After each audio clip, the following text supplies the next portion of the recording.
Obrigada, presidente. Boa tarde a todas, todos e todes que nos escutam em casa. Primeiro eu gostaria de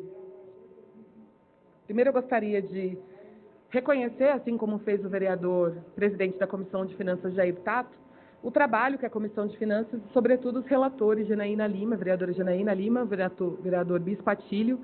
fizeram no trabalho, na relatoria, tanto do PPA quanto da lei orçamentária, da LOA. Reconhecer também o trabalho do vereador Sidney Cruz, que fez a subrelatoria de cultura no plano plurianual. A gente fez um trabalho, eu também fiz a subrelatoria na LOA, no ponto da cultura, e a gente fez esse trabalho porque tem acompanhado aqui nessa casa a subcomissão de cultura, que é um tema sempre pertinente e que tem um acompanhamento sempre assíduo nessa casa dos movimentos de cultura da cidade. Então, reconhecer o trabalho, como disse o vereador Jair Tato, a gente teve alguns avanços importantes. Eu acho que na área da cultura eu gostaria, inclusive, de destacar que no PPA a gente teve novamente,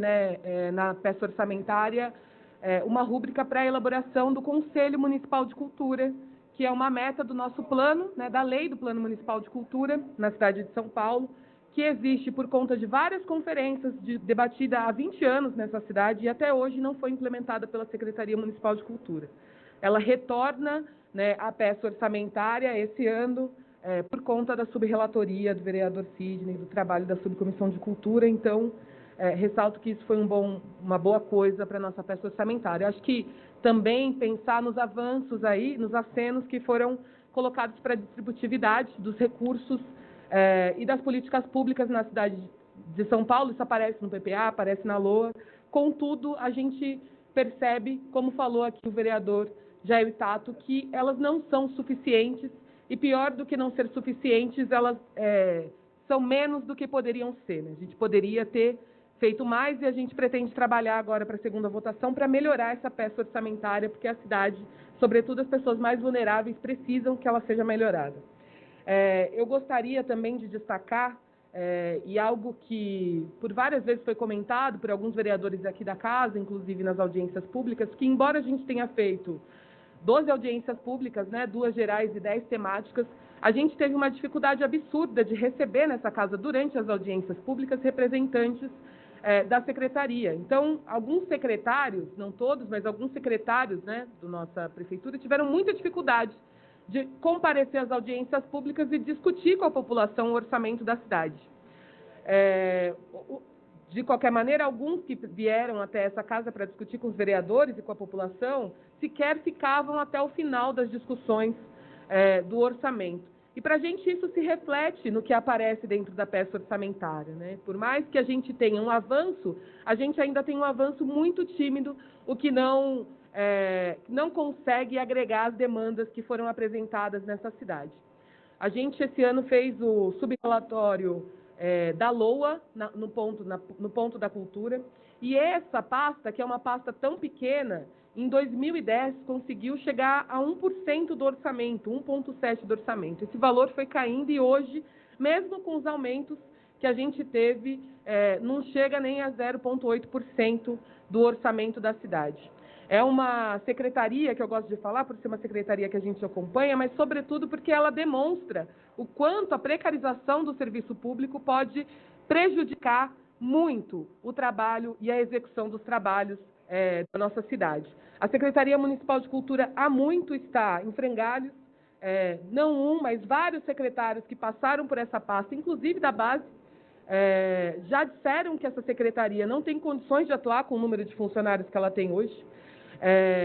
O orçamento tem uma questão nesse ponto, porque o orçamento, com certeza, ele vai refletir a capacidade que uma pasta tem de executar o seu trabalho. Então, se a Secretaria Municipal de Cultura não tem os funcionários suficientes, na hora que ela vai fazer a sua execução, também tem um grande problema em fazer a execução desse orçamento. Então, a gente vê todos os anos a gente fazer um esforço enorme dentro dessa casa, todos os vereadores, destinar emendas para a Secretaria da Cultura, e no fim, durante o ano, esse valor vai sendo congelado, contingenciado, trocado, e algumas rúbricas, inclusive, sequer são executadas, e outras têm 10%, 15%, 20% do valor que poderia ser executado,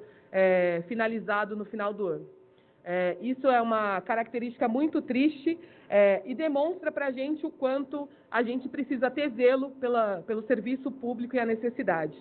E aí, quando a gente olha para um plano plurianual, como já foi citado aqui também, a gente tem vários, assim, tem um volume muito grande de valores que a gente não consegue identificar exatamente para onde vão, e a gente está falando aí numa ordem de 4, 5 bilhões, que a gente não consegue identificar exatamente para onde vai ser aplicado,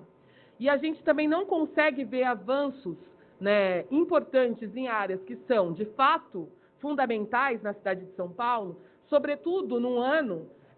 em que a fome voltou a estar aqui nos nossos discursos desse plenário, não mais como figurante, mas como uma das pautas fundamentais dessa cidade. Então, enquanto as pessoas estão passando fome, a gente não consegue vislumbrar para os próximos anos uma melhora significativa nesses pontos, né? E isso,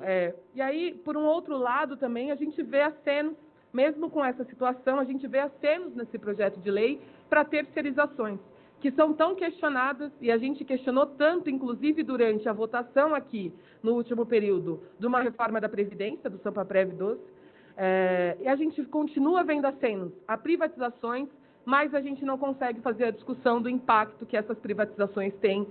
na cidade de São Paulo. Por tudo isso, né, acho importante dizer que essa peça orçamentária, e esse é um momento na cidade em que a gente poderia e deveria estar olhando com muita atenção, muito cuidado e prevendo e projetando o melhor para a cidade de São Paulo. É isso que todos os vereadores gostariam de fazer e é esse o apelo que a gente deixa aqui para que a gente faça durante as nossas emendas agora, nas próximas 2 sessões ordinárias, que a gente possa melhorar essa peça